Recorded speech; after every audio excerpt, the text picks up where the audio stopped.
PCE data is coming out tomorrow, and usually historically, those are the days where we get pretty good volatility. But we already have a lot of juice here, a lot of volatility that already happened here in the past week or so.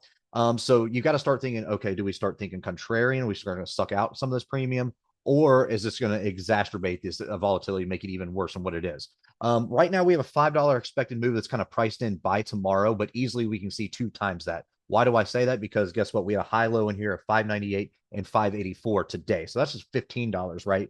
Of a swing in here. So if you look overall, yeah, we only closed down basically $10, but yeah, you had a $15 swing of a high and a low in here on today. So the $5 move that's priced in tomorrow could easily be times two if the PCE data tells us something that either the market likes or the market doesn't like, right?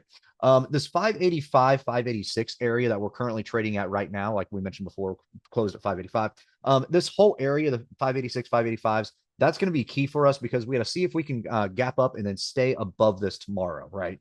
So if we do stay above this, then we're going to start kind of up and down and right in here in between this and the 595s. But if we do get one of those nice 2-time moves, right?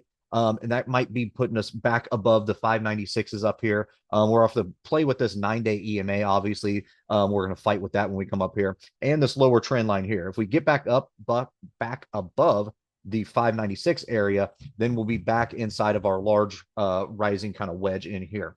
But if we cannot hold that, then obviously we're going to be back down in this channel right here, this $10 wide channel. But below that, this 586, it's really nothing until the 575s. For whatever reason, it looks like this wants to go straight down the 575s and then work its way right back up, right?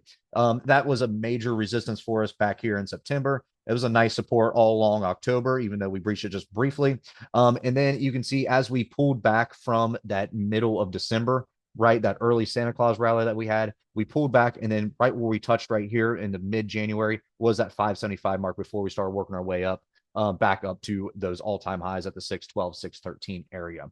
So that's going to be key for us if we do not hold, if we gap down or we just get a sharp move, 575, and that's probably going to be looking like our max pain. That is going to give us that 2 times expected move by tomorrow. And this 200 SMA is probably going to come up here and be right around with it. So technically, 575 is going to be probably our max pain. But if we do hold this 585, 586, again, look for this 594, 595, 596 area right in here to be a harsh resistance for us. But if we can breach that, then hey, we're off to the races. 600 could be on deck.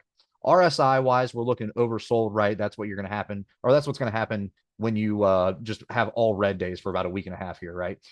So nothing new there. Volume obviously coming in today because huge move, right? It couldn't have a huge move without big volume. So again, just going to be kind of watching this level, seeing what the news says, watching that PCE tomorrow morning and expecting those sharp rips, those steep pullbacks. And then it's one of those things where like historically, right, you never play the first move, right? So it opens up tanks. Then guess what? Then we're going to be kind of off the races, work our way up, and then either rip up towards the end of the day or not. Or it's going to be one of those where all of a sudden everything gaps up, pops, it stays, consolidates, and then you have a sharp drop off, right? So it's kind of a wait and see game to see how you want to play it. But overall, we should get decent moves in here tomorrow. IV rank is 37 in here.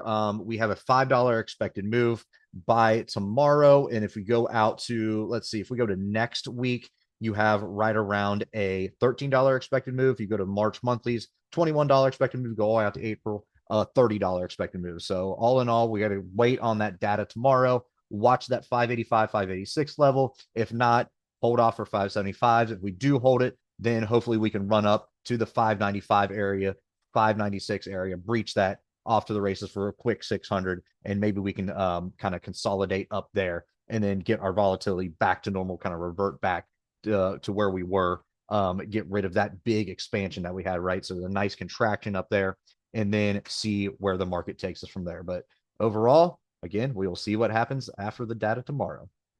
All right, guys, if you like this video, make sure to check us out on all of our social media. We also have a Discord service if you are interested, and you can find all of our socials in the description below.